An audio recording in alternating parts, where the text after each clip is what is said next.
To discuss this is Chartered Accountant and Public Affairs Analyst Olusegun Okwadi. Good morning. Thank you for joining us on TVC Breakfast. Morning, Veronica. It's a pleasure to be here. Now, this issue, like we have pointed out, has been a recurring conversation. And one would expect that for a country that has about 17 million deficit houses in deficit, talking about the deficit we have when it comes to housing, one would expect that it addresses this issue in a different way, such that this deficit that we have had over the years is properly addressed. And, you know, we see that this issue is on for years.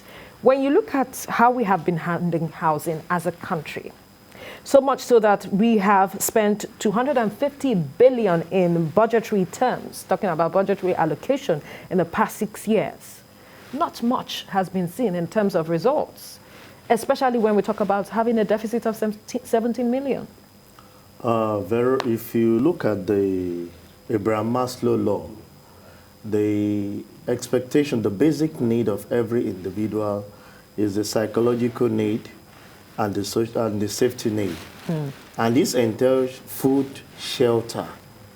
If you have these two from the psychological need, you are more than 70% fulfilled as an individual. But I think if you look at what the Constitution even stipulates to, the responsibility of the government is to provide security and welfare. What does this welfare entail? Making sure that every citizen have what is expected to make them a fulfilled person. Right. But what have we gotten? We've seen a lot of failures on the path of our government.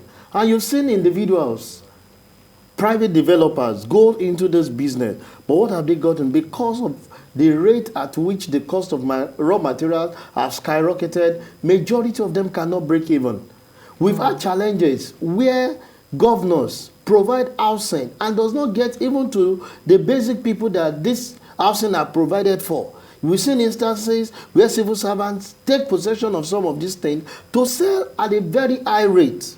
And these are more the challenges that we are faced with. Some of the abandoned projects later are converted into house where miscreants are staying. So what are we saying? Government should stand up to the responsibility of providing housing for the people. If they cannot do it straightforward, let them create an enabling environment, given a good interest rate for some of the developers to develop houses.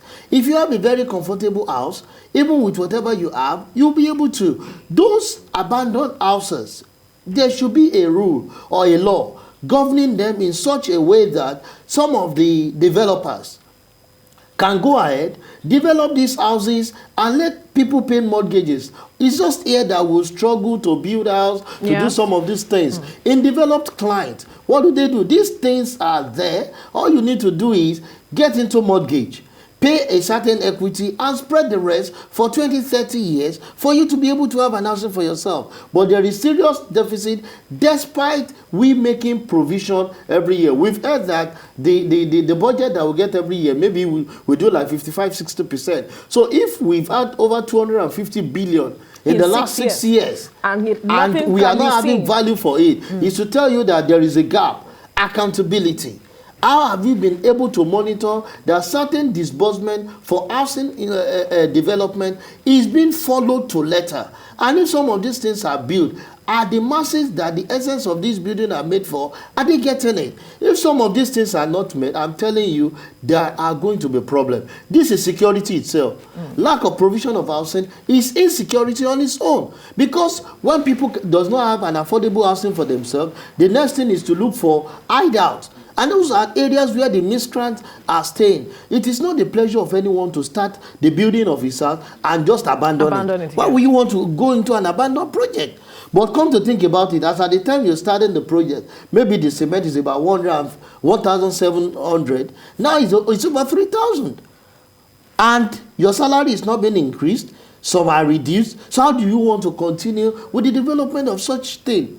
So there is no economic power for every individual who has started those projects to see through to it. And we are calling on the government, make funding available, either for individual who wants to go into it, borrow, and complete those buildings so that if you make the place habitable for yourself, where will the miscreants stay? Right. So on that area, if government is able to close the site of housing, some of these abandoned houses will be occupied by the legal owner. And those people, those miscreants who use it as hideout, will now have no other option that possibly to stay in an open place for us to just get hold of them. Perhaps, some persons in some quarters believe that perhaps government does not have any business in the business of housing. I mean, that is what some persons believe. But we have seen the late executive governor of Lagos State, what he did with housing in person of the late Lateef Jakonde. Yeah. He was successful with, housing, the low-cost housing estates that he provided. What did he do differently that perhaps we can adopt or we are not adopting to addressing this issue? First and foremost, if you look at the time of Jakonde, the level of corruption that we are faced with now in the insincerity of our leaders has created the gap. If every allocation that is meant for housing is followed to letter, by now we have different growth. We have areas where we have vast land that the government can develop for people, create a good transportation model like they are doing on the rail train system for people to stay as far back as Epe and be working in town.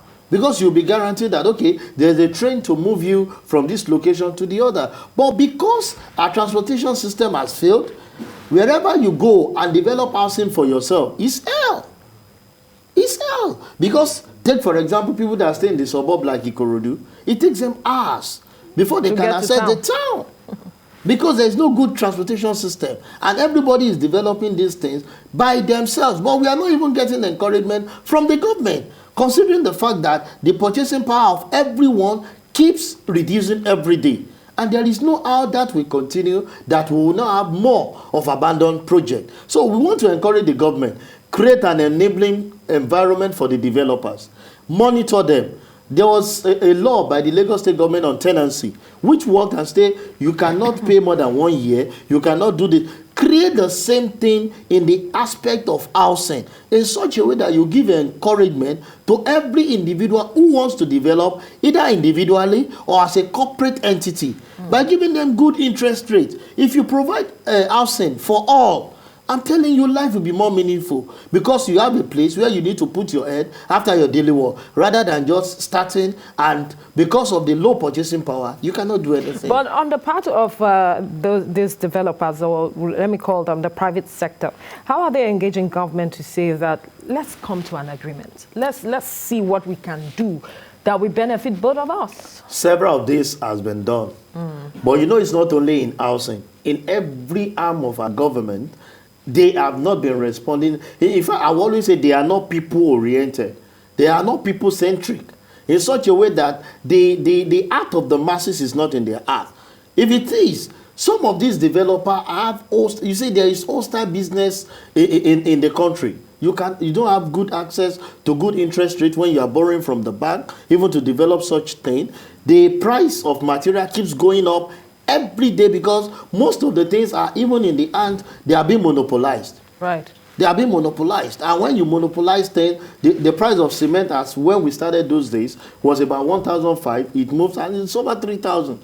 And consider other areas like the sand and other things, the fittings. Majority of the fittings that we use even in the houses are actually being imported. You know the level of our foreign exchange as we speak.